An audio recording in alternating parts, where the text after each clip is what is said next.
Hello, everyone.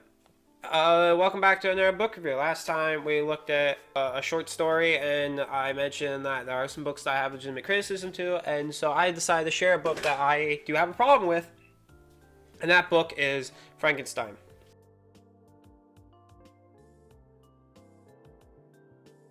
Now, for those of you who've never read it, you probably read this book. You should have read this book in like your high school English class or reading class, whatever you want to call it. But basically, it's a book about Frankenstein, a scientist who creates a monster. The monster's name is not Frankenstein. The scientist's name is Frankenstein, which a lot of people get mixed up. But this is a story about how he creates a monster. He's trying to destroy it because the monster realizes that humans are terrible and it ends up killing humans and stuff like that. So the story is told from the perspective of a sailor captain who was told this story by Frankenstein. So it starts off at the end of basically the end of the book where Frankenstein is chasing after the monster in some glacier or something, like some type of frozen wasteland, and he's chasing after it, and the ship captain is like, hey, why don't you join my ship? Stein says, no, I have to keep going. And the ship captain says, why? And the scientist is like, well, let me tell you, this is where my story begins. And then basically the story is the ship captain's the narrator telling us, the reader, the story, and now the scientist Frankenstein is telling us the story, is telling the ship captain the story. So we have like a kind of like a layering here of people telling stories. This whole story is a flashback. We're already going to know the outcome of it, where Frankenstein creates the monster and leaves. Especially if you've never even read the book before, you already know that something's going on with this monster, and Stein is probably the cause of it, and this is why he can't do it. So you already get that example because he says right before that he's chasing after some monster. So Stein is this rich scientist. He goes to school or whatever, and ends up finding the reasons what to create life. He gets body parts, stitches them together, and creates the monster that we all know and love. And he ends up losing the monster. Monster goes and runs away, and Stein loses him. Hold a little years later, the scientist is reunited with the monster in not a very nice way because the monster learns English. He learns a lot of things while he's been doing his own thing. Ends up telling Stein that he hates a lot of people. He hates everyone. He hates people in general and wishes nothing good for them. And Stein's like, well, why is this? And the monster's like, well, let me tell you. So now you have a layering of the monster telling Stein the story, with Stein telling the ship captain the story, the ship captain telling us the story. So there's 4 people telling, and it's all flashbacked and layered. And then the story ends. He tells it. He gets his story of how he became evil. The scientist Frankenstein ends up was like, okay, I gotta destroy this monster because there's a little bit of in between stuff. Basically, Stein ends up coming to the conclusion that he has to destroy his creation. He has to destroy it, and so he chases after the monster to this glacier field, and now we are back at the present. Stein ends up dying with the monster, and the ship captain goes back to the mainland to tell people the stories that he heard about what happened to Stein and everything that he's done.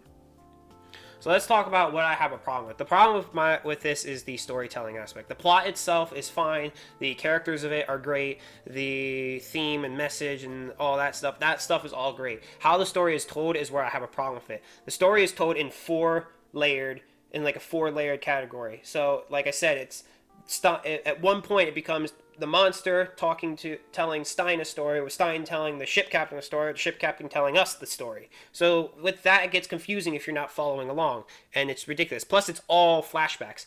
Telling a story through a flashback is fine in certain situations, but my problem is that it starts off with the end, and I think any book or movie that starts like that is terrible. Take a look at an example would be Megamind. That starts off with the end already being foretold. Obviously, we don't know how we got here, but the whole like, oh, let me tell you how I got to this point, and then it gets to the thing. It's like, I don't really care. I don't want you to do it that way. I want you to start from the very beginning and start at the beginning. Don't show me the end, because I feel like that slightly ruins it for the reader, and it's also very cliche, and all of them start like that.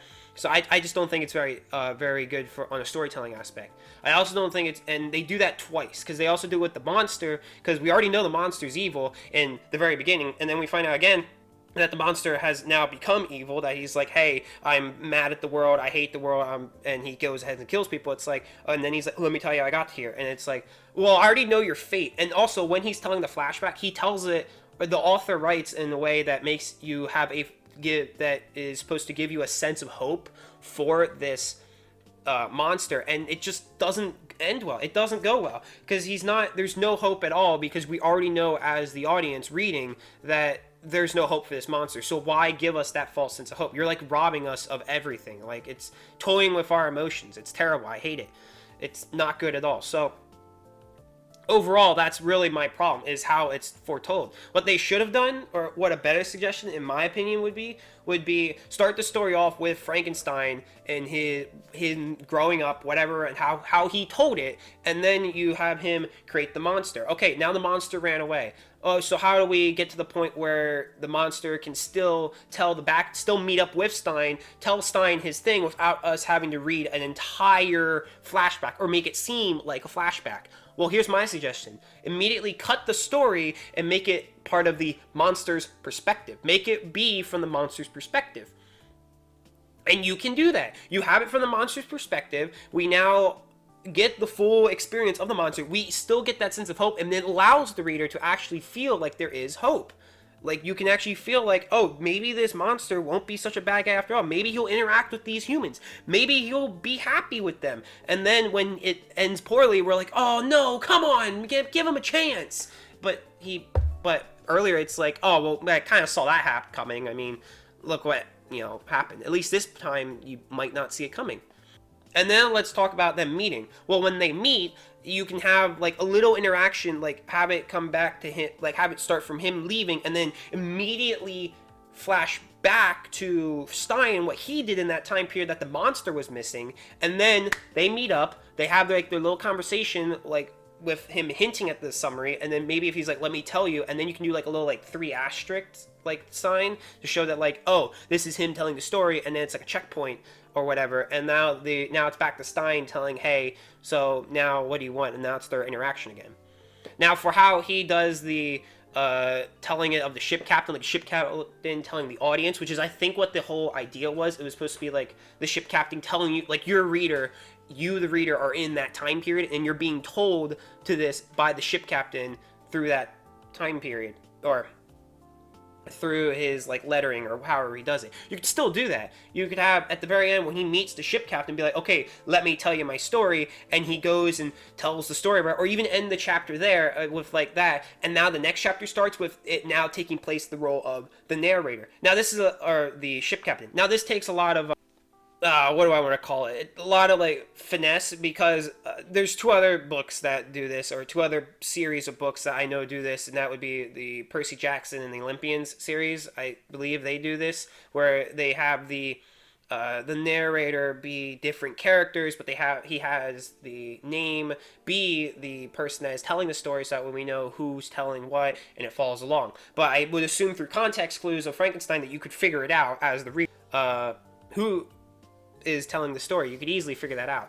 So I think that would be better for them, because it has worked for other books. I think it would work for this book. It would actually make it a whole lot better, because then you could have all that hope for the monster, you could have all that, you could still have that, you would have the full suspense of from beginning to end, because you don't know how it's going to end. You don't know that the author, or that Stein is even going to get to that point. Maybe he's going to die along the way that you think is going to happen, or allows you to predict what might happen in the future. Because at that point, because there are a lot of sections where you think Stein is going to die or something terrible is going to happen, but we already know because of the end that, oh, that's not the case. Stein will get to this point. But now we can actually have, like, maybe the reader can have predictions, and it can actually inference and make context clues and stuff like that, which is already very nice. It allows the reader to use their imagination to think how the story is going to end, and then when the author says, no, this is how it happens, the reader's like, whoa, I didn't think of that.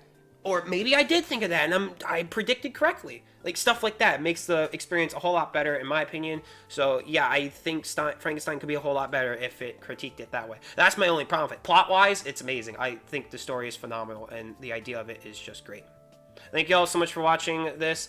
Check out some other videos I've done. I do games, I do toy reviews, and I've done other book reviews. Check out the book review playlist. It's a lot of pretty cool books. We get into some discussions. Write down in the comments below what you think of Frankenstein if you've read it, and tell me what your favorite horror book is, because apparently this is horror. So let me know what that is in the comments down below. And as always, I'll talk to y'all later.